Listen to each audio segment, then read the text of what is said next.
thank you all very much for coming, and thank you especially to our very distinguished speaker, Imran Khan. And it's my job not to say very much at the beginning, but just to introduce the ground rules. We want to have a lively question and answer session. So if you're going to ask a question, could I ask you to be thinking now how to make it as short as possible, so that as many people as possible get a chance to ask a question. There will also be book signing afterwards. And again, if you could avoid the temptation to have pictures taken, a long discussion of Pakistan politics, at the time you try to ask Imran to sign the book, but that would also enable as many possible books to be signed, and the more chance we get, the better. I'd also like to thank at the beginning those from the Asia Research Centre, particularly Ruth Katamuri and Keith Tritton and their colleagues who organised all this, and to thank you all again for coming. But of course, most important is to thank Imran himself for coming. I am considerably older than he is, so I had the pleasure as a teacher at Oxford of admiring already the young cricketer, and followed right through the 20 or 21 years of the career. And all of us who saw that are enormously grateful for the enrichment that he gave us all. But of course, after the cricketing career was the political career and the charitable career. And all of us who worked in Pakistan, as I have in the 80s and 90s and a few years of the last decade, will surely be grateful to Imran for his stand on changing the nature of Pakistani politics. Anyone who's even got the most superficial understanding of Afghanistan's history will surely be grateful to him for his questioning of whether the outside forces in Afghanistan really have much idea of what they're doing and why they're doing it. And of course, his charitable work is something which we can only admire and respect. So I won't say any more by way of introduction. You know who he is, that's why you came here. We are looking forward very much to listening to what he has to say about his new book and other things, and look forward to the questions and answers. I will begin the kick-off. I'll ask Dr. Atal Hussain, who is the director of the Asia Research Centre, to ask the first questions, but he, like everybody else, will be very brief on that. So thank you all again for coming. Thank you particularly, Imran, for honouring us with your presence here today, and we look forward very much to listening to you and to the opportunity to ask some questions. Thank you so much.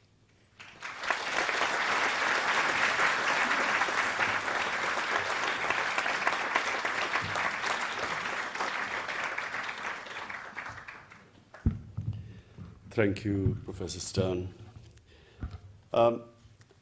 First of all, why did I write this book? I'm no historian. I'm certainly no scholar on Islam. But I felt that at this time, there is so much confusion within Pakistan. And since 9/11, there is so much confusion outside Pakistan about our country, about Islam, about the way this whole war on terrorism is being fought, and how somehow it has got linked, terrorism has got linked to Islam. So, living between, or having spent so much time in Britain and understanding the Western society, and then of course being a politician in Pakistan who started a party from nothing and going all over Pakistan, building a party. So seeing the reaction, especially after 9/11, the reaction in Pakistan and the reaction towards Pakistan, Islam and Pakistan outside, I thought the best way was to write a book. write a book about Pakistan as a Pakistani who was the first generation Pakistani who grew up in an independent country. My parents grew up in a colonial India. I was the first generation which saw an independent country, and we had such pride in our country when we were growing up. So from where Pakistan started to where it's got to now, we had our greatest leader, sadly, dying a year after Pakistan was created, and how we've come to the situation where the biggest crook has become our president. And so I traced this sort of roller coaster, which has, from my eyes, how I saw how we sort of went up, and then there was this wonderful period where there was so much hope. And then things started going wrong from 1971 onwards, when Pakistan was split. But it also talks, what I talk about is about Islam. What is Islam?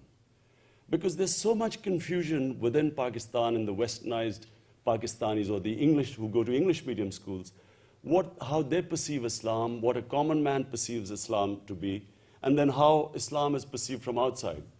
What is secular? I mean, what does secularism mean in Pakistan? What is a secular society for a Pakistani? And then, the war on terror, the impact it had on our country, a country that had absolutely nothing to do with 9/11. There was no Al-Qaeda in Pakistan. It was at that time in Afghanistan. Al-Qaeda, as we know, was funded by the CIA and built both by Pakistan's ISI and CIA, and was based in Afghanistan. How suddenly we find that Pakistan becomes a frontline state in the war on terror. And then a country where we had no militant Taliban in Pakistan, we didn't have Al-Qaeda, we had hardly any history of suicide bombings, 4 or 5 in our entire history. And suddenly we reach a point today where 35,000 Pakistanis have died in this war on terror. Equal amount have been maimed because they're mostly bomb attacks, and the injured normally sort of lose limbs. According to the Pakistan Economic Survey, the country has lost $70 billion. So that's what the economy has lost. The total aid coming in has been 20 billion since 9/11. And there are 3.5 million internally displaced people in Pakistan. But the worst thing is, there's more radicalization in our country than ever before. The country is more polarized than ever before. We are not winning the war. We are, in fact, we have each year the number of attacks, bomb attacks go up. And there's a danger that, and the biggest danger is that the army, which is the only at the moment considered an institution that is intact, there's a danger that if this war goes on, something would happen within the army. There are worrying signs that, especially there was this attack on the naval headquarters, where about 6 or 7 people were supposed to have taken on 1,500 army personnel for 24 hours. But that's what was reported. But clearly it was an inside job. Then the headquarters, before that, in Rawalpindi, the army headquarters was attacked. Again, an inside job.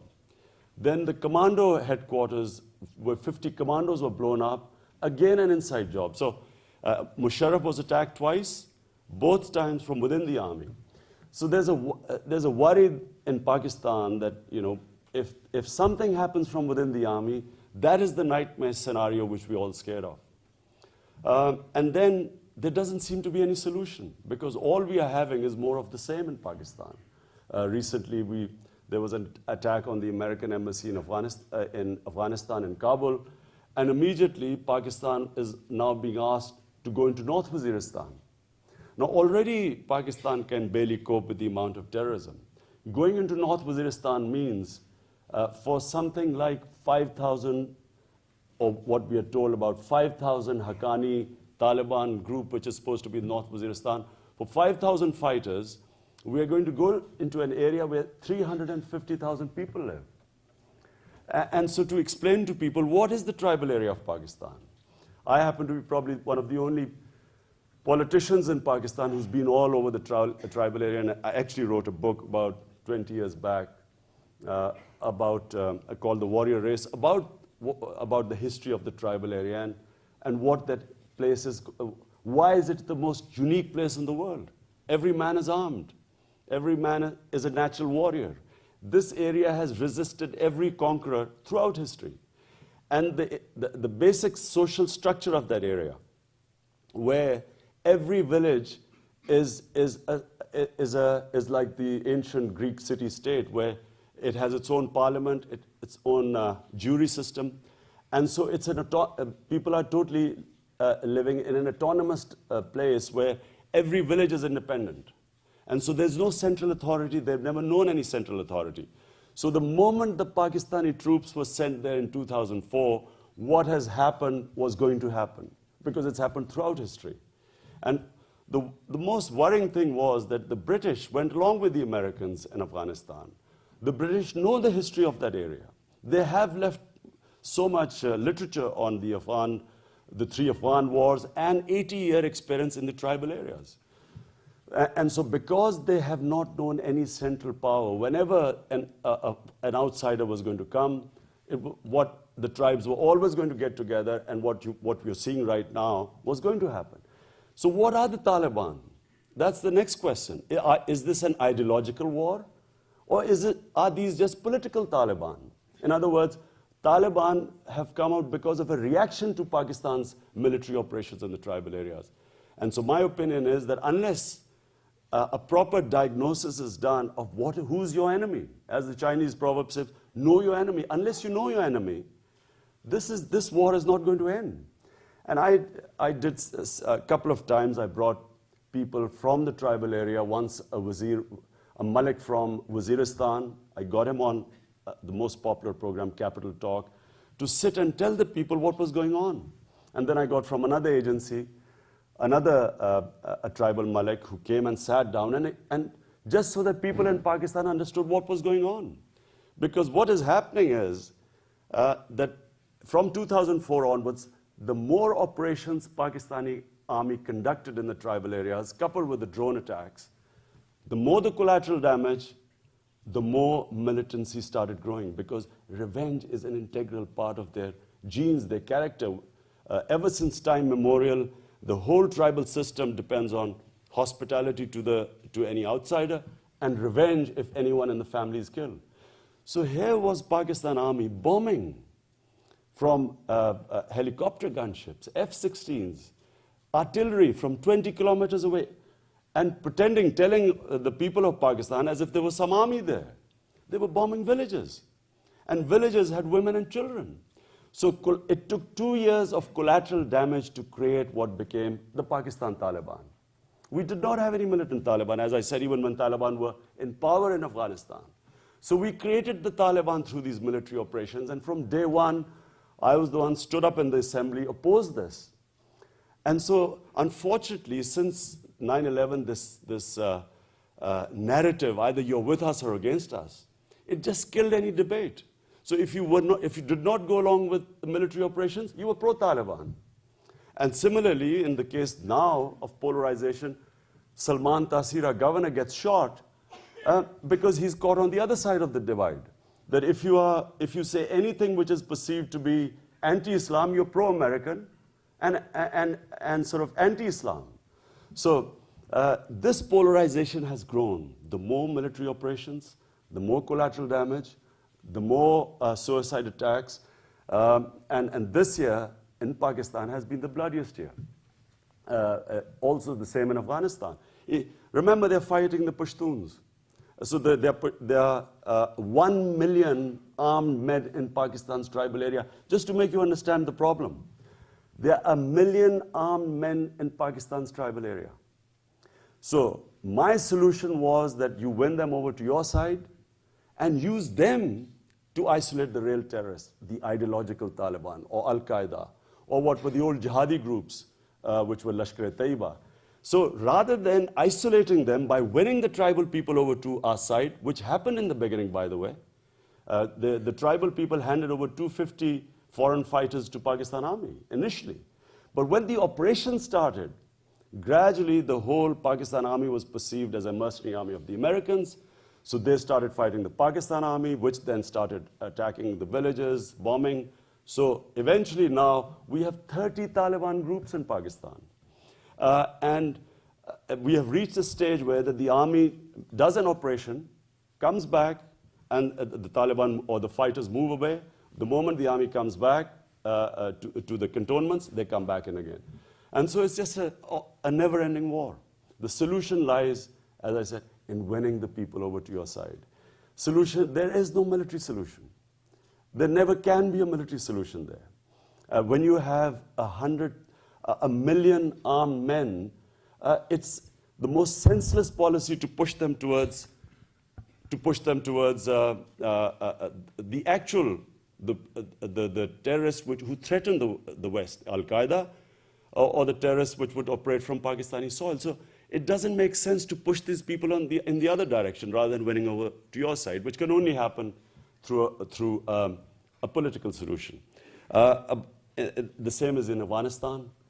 The answer lies in actually winning over on a timetable for withdrawal, getting the people, all the stakeholders across the table, getting the neighbors across the table, and working out a settlement where you can have a broad-based government. Apart from that, there is no other solution. And so as long as this keeps going, as long as there's war in Afghanistan, there is going to be destabilization within Pakistan. Pakistan will not be able to seal the 2,500-kilometer border, tribal area which borders Afghanistan. And then finally, in the book, I talk about giving direction to the youth of Pakistan. At the moment, there's a tremendous amount of confusion amongst the youth. Where are we headed? We have target killing in Karachi, where almost 6,000 people have died in the last 2 years. We have insurgency in Balochistan.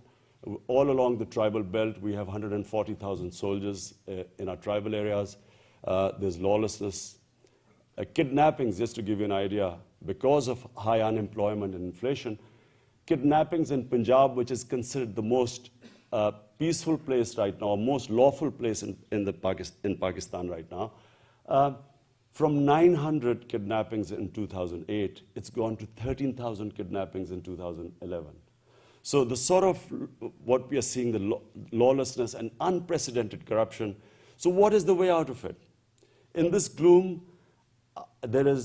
I see light at the end of the tunnel because of 2 reasons. Number one, we have a very powerful independent Supreme Court, which against all odds is standing up to the government. And the people of Pakistan are behind the Supreme Court, which came about because of what was called the lawyers' movement. People rallied behind the Chief Justice when General Musharraf put him under house arrest. And it was people's power which got him first reinstated. Again, in the emergency, he was kicked out. Again, the people rallied behind him, and despite all opposition from the present setup headed by Asif Zardari, again, he was, in the long march, he had to be reinstated with people behind him. Now, we have an independent Supreme Court, which means that we could have, we could protect the Election Commission. So if the Supreme Court can ensure free and fair elections, and already it has taken the first step on our petition of my party, we went to court. And so just to give you an idea, the sort of electoral fraud we had in 2008, out of 80 million registered votes in 2008, 37 million votes were declared bogus. So 45% of the vote was fraudulent. And so these parties, the traditional parties, started off with a huge advantage. No wonder you couldn't beat them. And on top of it, 35 million votes were not registered. So of the young, 35 million votes were not registered. And both the main parties, their total vote was 18 million. And if in 18 million you take out 45%, which was bogus votes, both parties must have had. So you can imagine what this new electoral rolls, the sort of revolution it's going to create. 35 million youth voter coming in, all vote for change. And then we have the second institution in place, which is one of the most vibrant medias in Pakistan. It is independent. The television talk shows, the current affair programs, draw the greatest viewership. No soap opera can match them. It's like having about 6 Jeremy Paxman every evening. And the level of political awareness is unprecedented in Pakistan right now. For the first time, you see the young people completely politicized in Pakistan. Women politicized in villages, thanks to the independent television. And when I used to previously address universities in Pakistan, 50% of the questions were cricket, another 20 about showbiz. Now, forget the universities. We collected money from schools for floods last year, and so we invited the school children who had collected the most amount of money. And so we opened the floor for question and answer. 95% questions from children from 10 to 15 were political.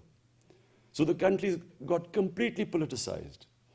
And this is where there's hope, because whenever we have elections, which will be sometime next year, in my opinion, Pakistan will head towards a genuine democracy.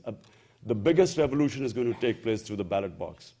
And so, while there is darkness, there is everywhere there's gloom and doom, I have, in my 15 years of politics, this is the first time I see hope in Pakistan, where I see the elections bringing about a revolution, a soft revolution through the ballot box. So that's where the hope lies.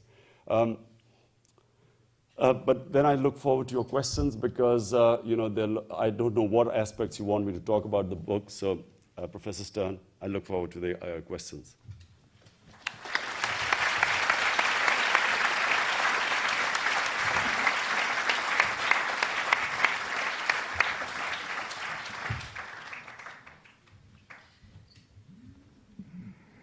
Imran, can you hear me through this microphone? All right at the back row there? Very good. So thank you very much for your very thoughtful comments. And there's so much to be thinking about, and so many questions I'm sure will be coming. I'm going to ask my friend and colleague, Dr. Atta Hussain, to ask the first questions, and then we'll open it up. But let me remind you again that brevity is a virtue. In particular, it will allow others to ask questions as well. So, Atta, could you lead us off? Yeah, I'll be brief and just say, could you further elaborate on hope for Pakistan? You outlined 2 factors. Could you go a bit more in detail of how to win over the public in Pakistan to the right side? Well, already the public is being won over, because if you look at all the opinion polls, Tehreek-e-Insaf, which is, of course, my party, Movement for Justice, is by far leading. Every poll shows that the lead between us and the number 2 party is increasing. Firstly, in 2008 elections, we were number 3. We were number 2 in the Pakhtunkhwa province, in what was the Northwest Frontier province. But this year, in the last 6 months, all opinion polls have shown that Tehreek-e-Insaf has not only, according to Pew poll, YouGov poll, polls within Pakistan, New American Foundation did a poll in the tribal areas. Tehreek-e-Insaf had 3 times the vote bank to the number 2 party. So it's thanks to the media, and thanks to a situation where Asif Zardari has basically co-opted all the political parties with him. So everyone has a share of the pie. They're all in government. And so as things go down, all of them have got exposed. And because of that, people look for a change, and therefore that's how we are gaining ground. Thank you. Now it's your chance. We have about half an hour or so for questions. I'll close the questions shortly before 8 o'clock, so that there will be a good time for the book signing. Let me remind you, I will remind you again, but when the book signing takes place, I know there's going to be a long queue. You join the queue once you've bought the book, and you buy the book outside in the atrium, probably some of you already have them anyway, in which case you'll get to the front of the queue. But we will need a bit of discipline on this, because I'm sure there'll be many people who want to ask for a signing. Now, questions. There are roving mics here. I'll try to move around the hall. Let's start at the top. A gentleman at the back. Yes, who's just waving there. Please keep it brief. Thank you. I'm a big fan of yours. मैं ज़ोहैर तोरू की तरह आपके लिए धूप में खराब होने के लिए तैयार हूँ.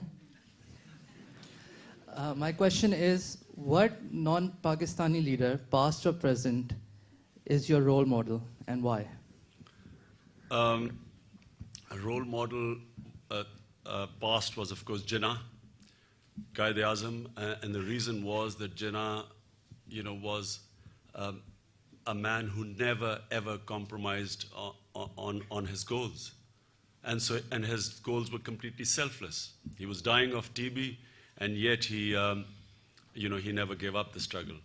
The present Mandela, in the sense that Mandela's 27 years in jail he spent, but never moved from his goal, which was one man, one vote. He was offered everything. So again, a leader with a selfless vision. And the present one who I'm most impressed by is Erdogan of Turkey. Because remember, Turkey had a similar problem to Pakistan, where the army kept interfering in the system. And they too suffered from the democracy being interrupted. But Erdogan, through giving performance, raising the per capita almost 3 times, from $3,500 to almost $10,000 per capita. And then when the army came in the way, he went to the people, got a bigger mandate, and then actually has the democratic institutions have prevailed over the army. And so it's put army in its place, which is what's going to have to happen in Pakistan. Because you can only have a strong democracy if the army stays within its constitutional role. But only a government that has the moral authority, which Erdogan had, because army always holds a physical power. So only with moral authority he was able to establish the civilian predominance over the military. There's a lady just at the center downstairs here. Assalamu alaikum. I wanted to ask, as I'm very proud of my Pakistani heritage, and like yourself, my parents are first-generation Pakistanis, but as a non-resident Pakistani, a British Pakistani, how can I make a difference in Pakistan where I fear for my safety? I haven't been back for 3 years because I just can't take my son there, who I'd like to identify with his roots as well. What are your sort of recommendations on how we can make a real difference, apart from, say, just donating our zakat to Shaukat Khanum? Look, the reason someone like me came into politics, who did not need politics, because a lot of times people kept saying, why, you didn't need politics, why did you come into politics?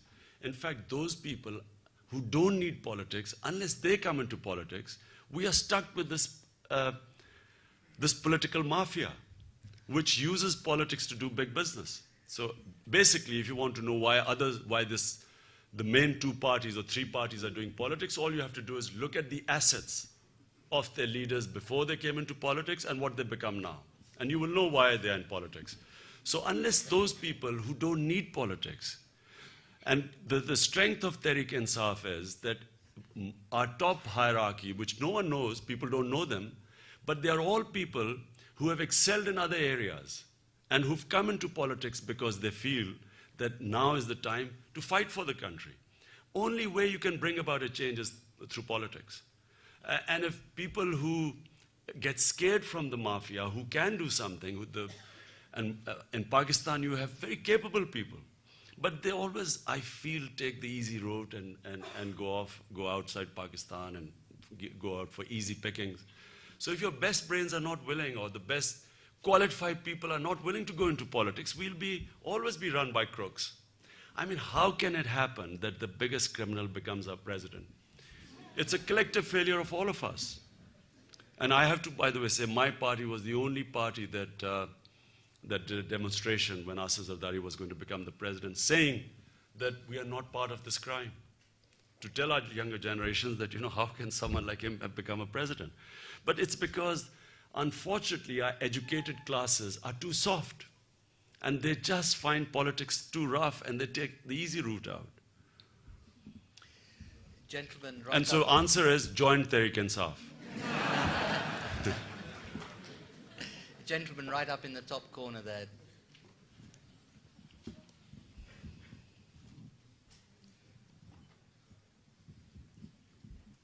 Assalamu alaikum. My name is Abdul Qayyum. I want to ask you, what is the significance of you launching your book here in the UK and not in Pakistan? Well, it is going to be launched in Pakistan too, but the only reason was that there was a UK publisher. And why launch it?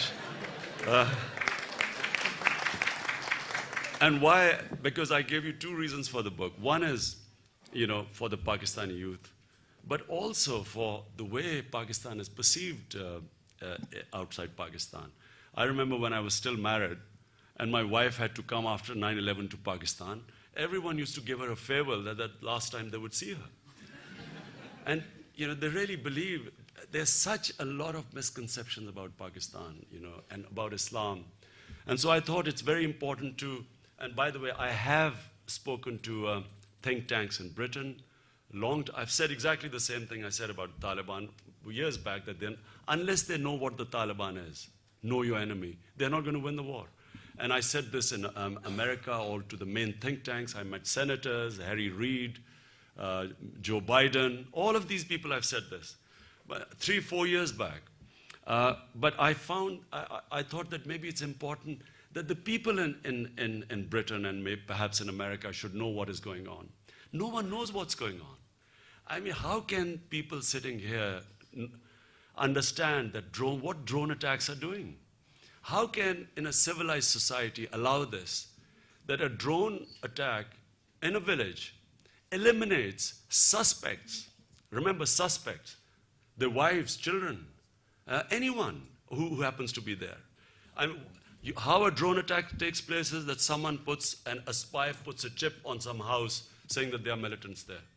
And someone sitting in the United States, then on like a computer game, decides to blow it up. Now the person could have gone, and a lot of times the fighters are on the move, they disappear. Anyone else could have come in. And so they are eliminated. And then clearly this policy is not working. Because whatever happens, the fallout of it is that more people go and join the militants. And so this is just, people sitting in Britain and in US do not know what's going on. And they're wondering why this war is not finishing. Because actually, this war is creating militants and terrorists.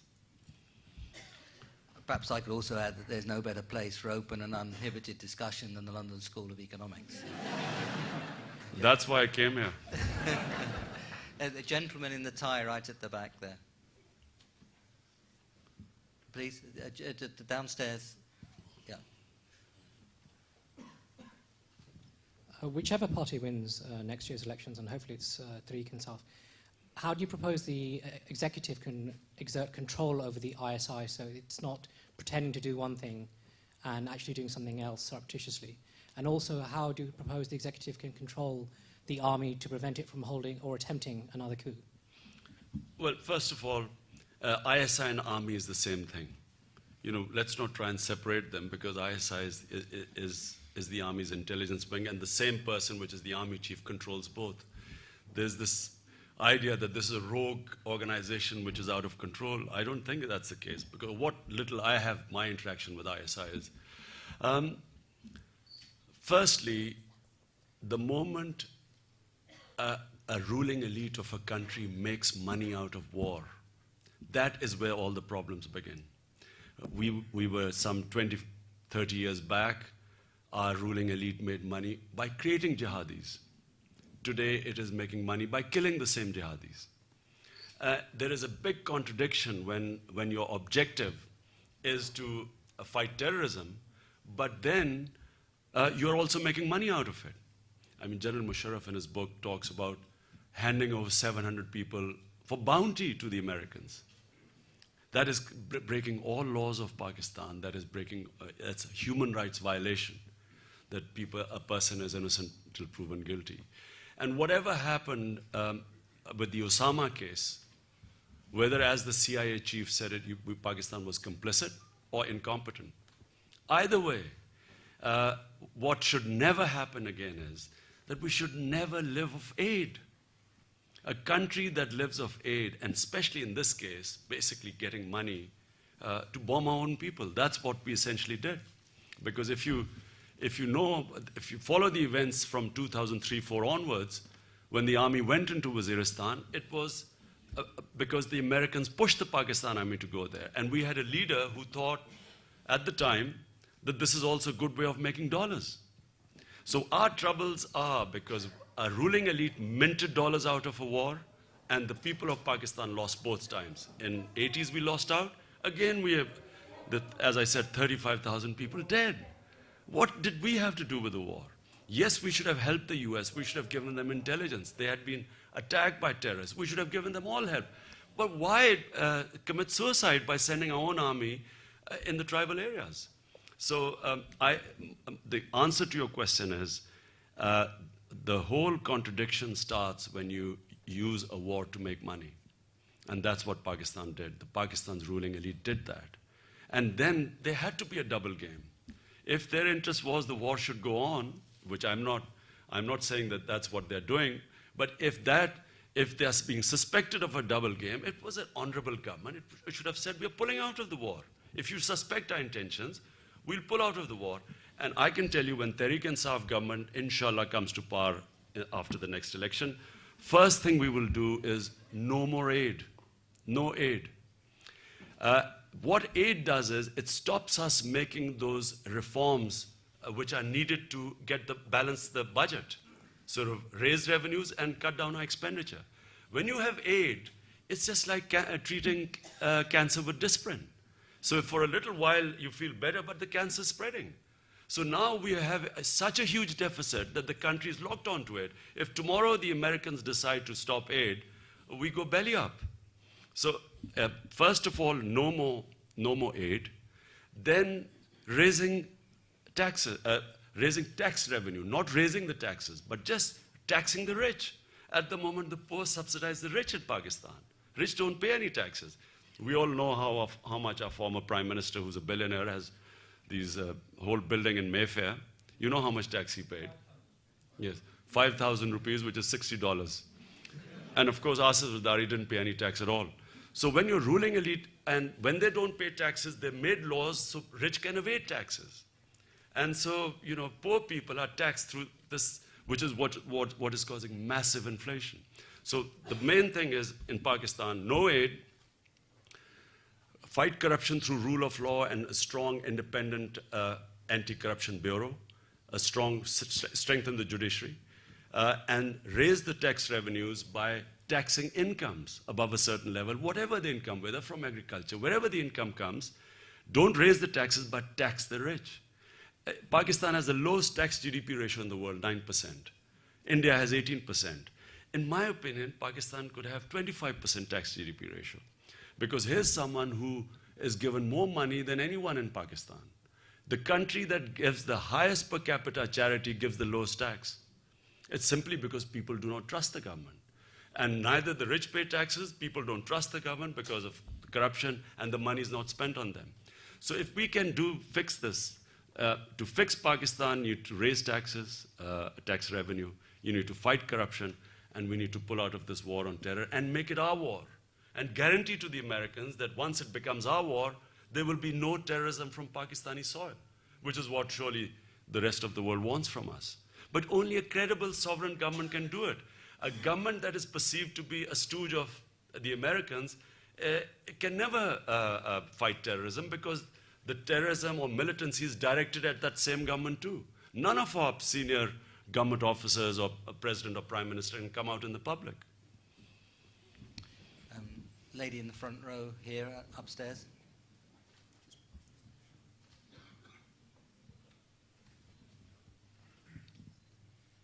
Good evening and Assalamu alaikum. My name is Maria. We are all hoping that Tehreek-e-Insaf comes to power.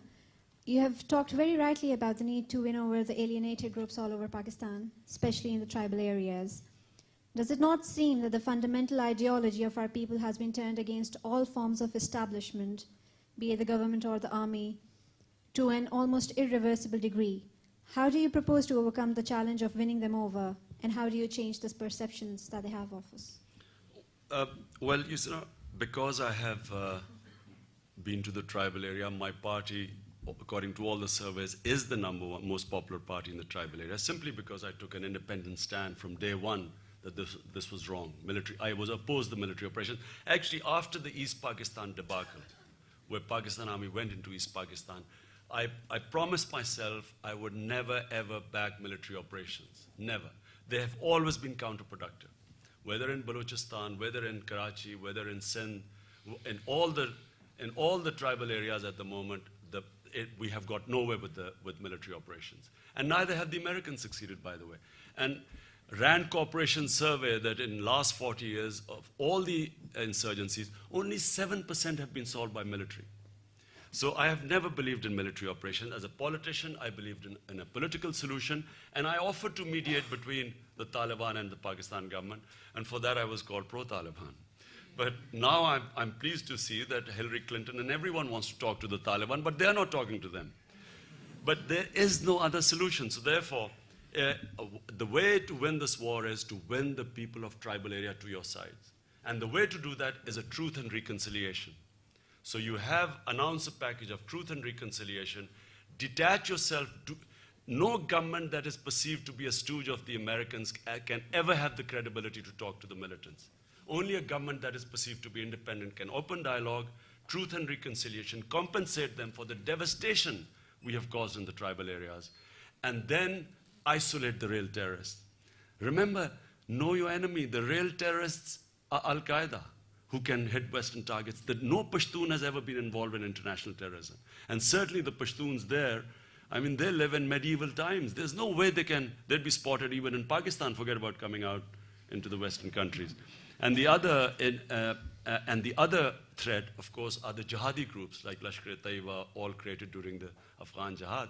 So to win the war, you must isolate them. At the moment, we are strengthening them by causing collateral damage and pushing the people there. So open dialogue with them, win them over, isolate the terrorists. A gentleman in the check shirt, then I'll go to the gentleman right next to you with the jacket. Imran, thank you very much for such a good book on Pakistan. Two questions I have. One is in terms of, it's a book in English, and where you're seeing there's a lot of population in Pakistan, youth, who would really like to read this book and get enlightened.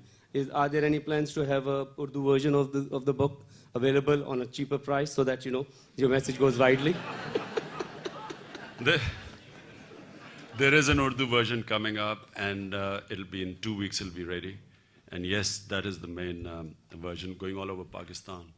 Because, in this book also, I trace what I perceive Islam to be. And, my own experience of what Islam should do to our society. And then, of course, my great inspiration, the great Iqbal.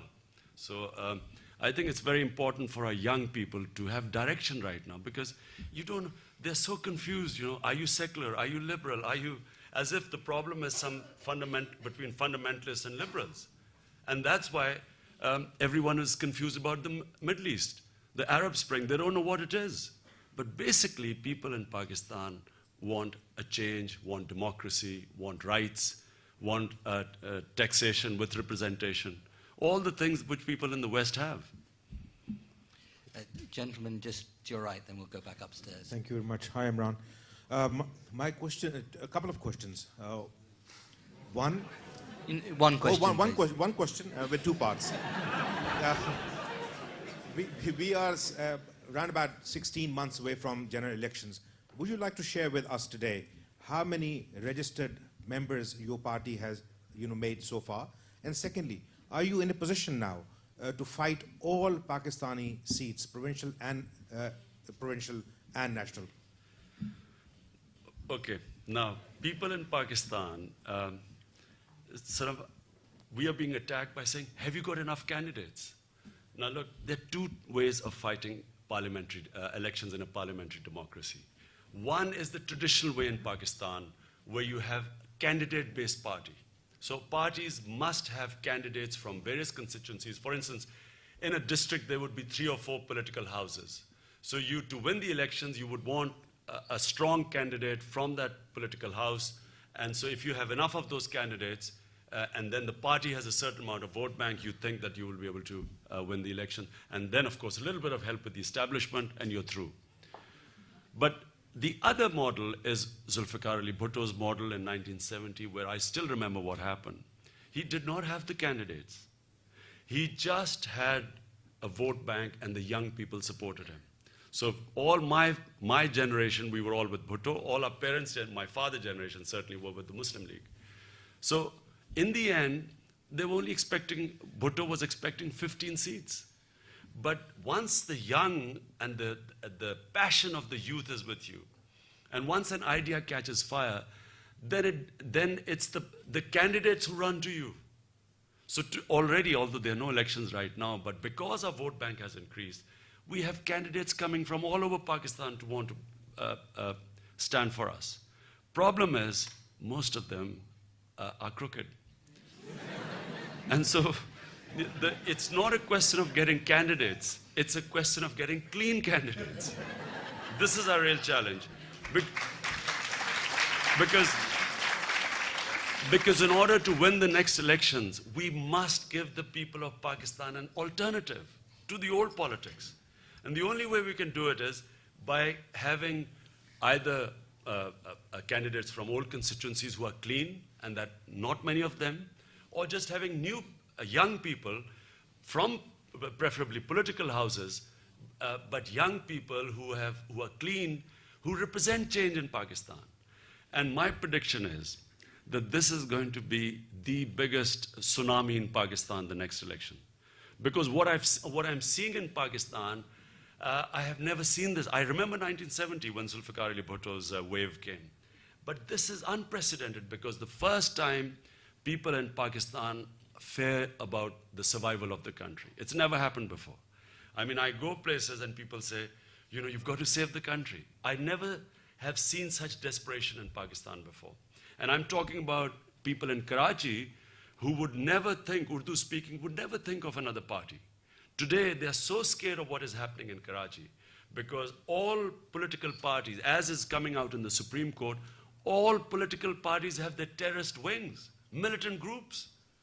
So except for us, every party now has armed groups there. And basically, they're fighting a turf war. You know, it's land grab or extortion.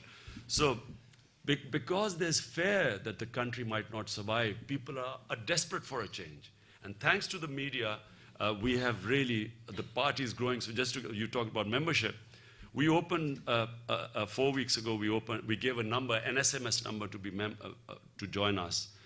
So in just 4 weeks, we had 350,000 members without advertising. And of course, PMLN, as you know, follows us. Whatever we do, they try and follow us. They announced a number 2, and they've got 12,000 members. So it's a big change taking place amongst the young. And it's a very exciting time. Dangerous, but exciting. Lady in the front row upstairs. Hi, Imran. My question to you is that, you know, during this whole time about minority rights and about the Hudud Ordinance, blasphemy laws, what is your opinion about all of this? Because I've heard a lot of other people talk about it, but you have been rather, and also because there's a misconception that you're pro-Taliban, so it's a bit shady and vague. Could you please elaborate on that? Do you know, one of the reasons I decided to write this book is because I could not believe that, you know, whatever I might be, but how could I be pro-Taliban? I mean, first, what is the Taliban ideology? How can anyone with any education ever adopt the Taliban ideology? I mean, even the religious parties are considered enlightened compared to the Taliban. And so, you know, that's why one of the reasons I was forced to write this book is to explain what is my religion. You know, what do I believe in? And that's why I found it important that we must go back to the founding father of Pakistan. The one person on whom there's consensus in the country is the great Iqbal. In my opinion, one of the greatest genius of all times, but certainly the greatest Muslim genius for 500 years, probably after Maulana Rumi. And so, anyone who follows Iqbal, and where is Iqbal and where are the Taliban? So it's very important for the young people in Pakistan to understand what is Islam. And for that, they must understand or read Iqbal. So because he was my big inspiration, that's why I thought it was very important to put down, what do I believe in? What Islam there should be in Pakistan? And what role should Islam play in Pakistan? And as for minorities, remember, Tehreek-e-Insaf, movement for justice. Justice is to protect the weak from the strong. In Pakistan, there's not so much a problem of laws. The problem in Pakistan is that laws are distorted by the strong to crush the weak. When I spent my little stint in jail for 8 days, I never saw any big criminal in that jail. I only saw poor people. And in the assembly I sat for 5 years, there was no shortage of mega crooks. So a society, how can you have any laws implemented when the big criminals get NRO and become the president, and the only poor people end up in jail? So you need rule of law in Pakistan, bringing the big criminals under the rule of law. Gentleman in the shirt, in the center, 3 rows back. Sir, my question is slightly different. The terrorism that you talk about is spread to this country. So are you prepared to go on media and say to these confused people that know your enemy, we are not your enemy, this is the most tolerant country in the world, and either you accept this as home or you go and fight elsewhere? The worry is, I have to say that my worry is that the next attack on Western countries is not going to come from the mountains of Pakistan or Afghanistan. The danger is that there will be radicalized Muslims on the fringes. Most people feel that there's political injustice. For instance, I've always felt that this war was very unjust in Afghanistan because the Taliban were fundamentalists. They were not terrorists. And only 3 weeks after an event, you don't make war a first option. It's a last resort. So to go in, rather than separate Taliban from Al-Qaeda, who were the real terrorists, they actually devastated the whole country. And what have they achieved? So I always objected to this war in Afghanistan and in Iraq, because Iraq war was on wrong pretenses, about weapons and mass destruction, whatever. So I think that what that has done is it has done more to radicalize Muslims in Western countries. And so you have cases of Faisal Shahzad in New York, in Times Square, who openly says that I'm doing it because of drone attacks killing women and children in the Pakistan tribal areas. So firstly, this is not, again, it's not a religious issue. It is a political issue. The solutions also lie in politics. So in my opinion, the sooner Americans leave Afghanistan with some sort of a broad-based government, the more the temperatures will come down in the Western societies among the marginalized youth. I don't mean Muslims everywhere, but there's always on the fringes of society, you will always have radicals.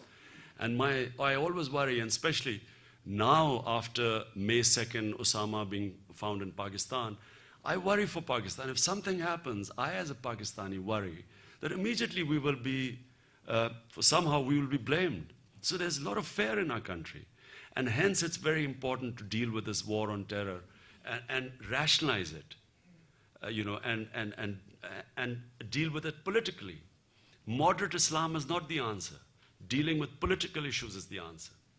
The solutions are in politics, not in Islam. Gentleman in the blue shirt near the front there. Imran, if you get into power, how do you propose to deal with the United States? First of all, no aid, no loans from IMF, World Bank, massive austerity in the country and raise your revenues and stand on your own feet. So try and be friends with them rather than their slaves. And friends, you can, a friend perhaps will tell the US that, look, don't interfere in our country, but we will guarantee you what is your biggest worry, that there should not be any terrorism from Pakistani soil. That's all they should worry about.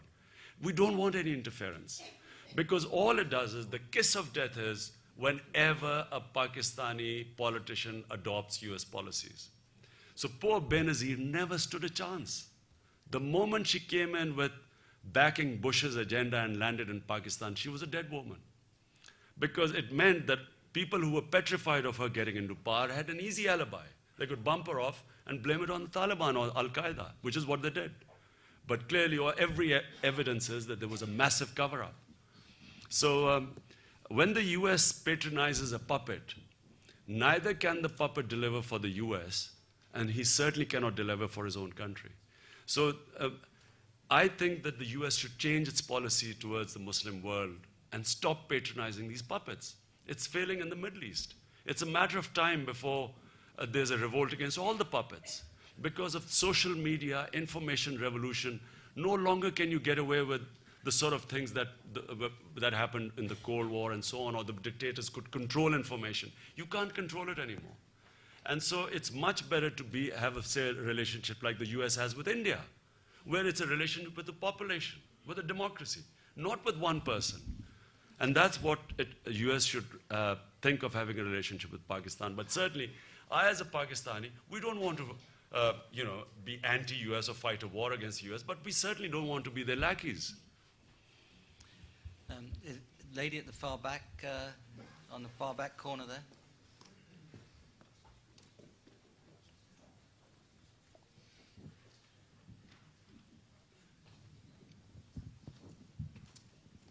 Hi Imran, my name is Priya, and I would like to ask, what is your view of the future of Indo-Pakistan relations? And secondly, how do you read the Arab Spring? Thanks.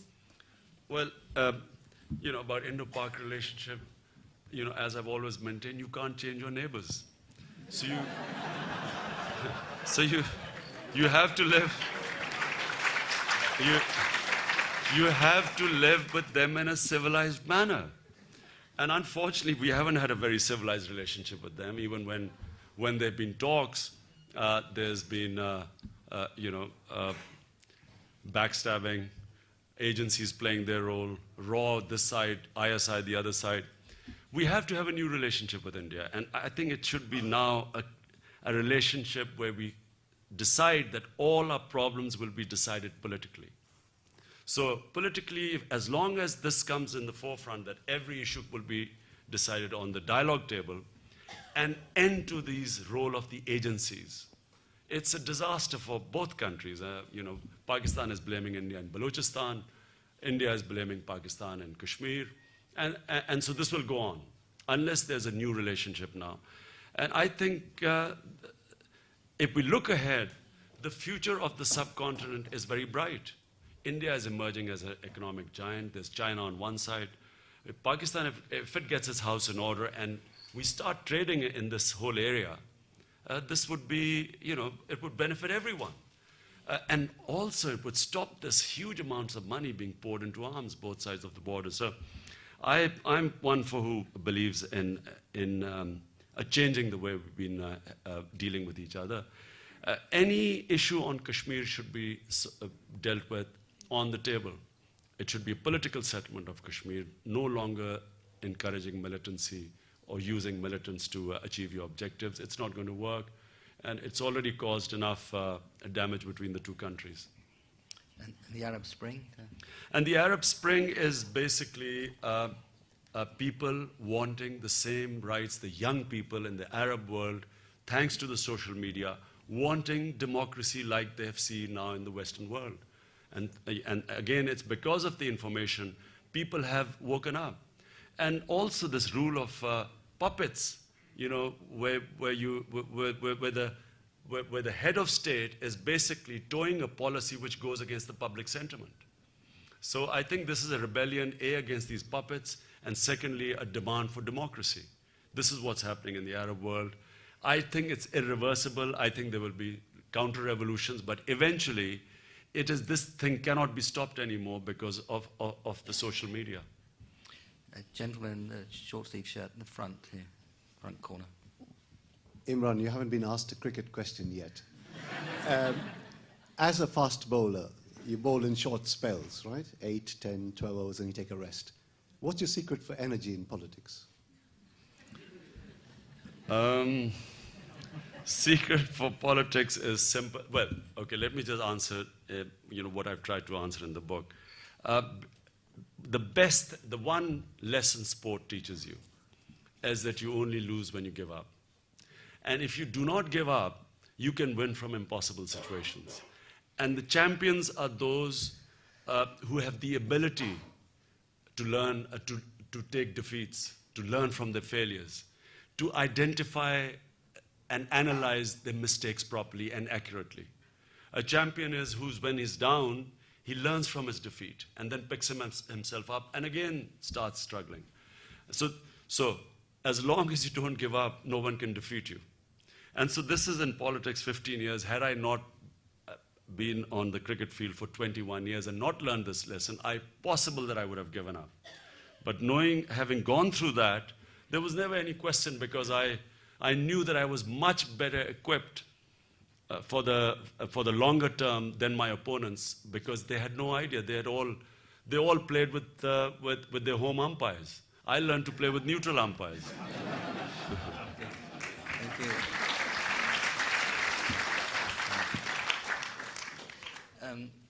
There's a lady just in about 2 rows back, very close to you there. No, this side. This side. Yeah.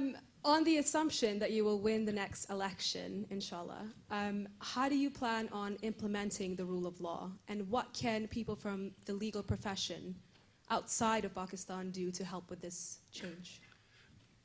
So the moment a government brings itself under the rule of law, there is rule of law. I'm probably the only politician who's built an institution and run it. And I'm very proud to say that the cancer hospital, which I built, and now the university, nowhere in Pakistan I challenge everyone to go and see any corruption in the hospital. And I believe that principles are the same everywhere. If a captain is clean, there can be no match fixing. If the leadership obeys and brings itself under the laws of the institution, everyone else will obey them. And to fight corruption, if your top tier is clean, corruption will always be in manageable proportions. I remember speaking to Mahathir Mohamad, and he told me that as long as your top leadership is clean, corruption won't harm you. But the problem happens is if the top tier is crooked, then corruption becomes plunder, what is happening in Pakistan. So in the cancer hospital, I'll just give you an example. So the difference, if your top leadership is clean, the difference it makes. We buy a PET scan machine, which is the ultimate right now in cancer diagnosis. We buy that machine for $4 million. Exactly the same machine was bought by a government hospital for $6 million. So top-level corruption meant that $2 million in one deal were just skimmed off. Whereas if low down the staff does indulge in corruption, it can never match in a year. They can never make $2 million. So the key is that if in Pakistan the cabinet is clean, and I believe we have the only party where we can guarantee that the top-tier leadership has integrity. Because otherwise, they would not have spent 15 years in opposition. Remember, opposition in Pakistan is not like opposition in Britain. Here's it's a piece of cake. In Pakistan, opposition is, you face a lot of problems. If you have any property, if you have businesses, you are in trouble, and you can actually, your life is under threat. So therefore, people who have stayed put in a party for 15 years in an opposition means that they believe in the ideology, and number two, they have integrity. And so if the top tier is clean and you implement rule of law, apply the law on yourself, start accountability with yourself, start paying taxes yourself, you can actually very quickly make that country turn around. Imran, thank you. I must apologize to all those who haven't been able to ask their questions. You've been very disciplined with the questions you've answered, and it's just a tribute to you, Imran, that so many people wanted to participate and we're having to frustrate so many of them. But I don't want to frustrate also the people who would like to have the book signed. So could I ask you just to, or just remind you, you buy the book, you join the queue, you buy the book outside, or you've already bought it. Could I ask those who are not going to join the queue to leave, but the most important way in which we have to conclude this meeting is to thank you, Imran, for an extraordinarily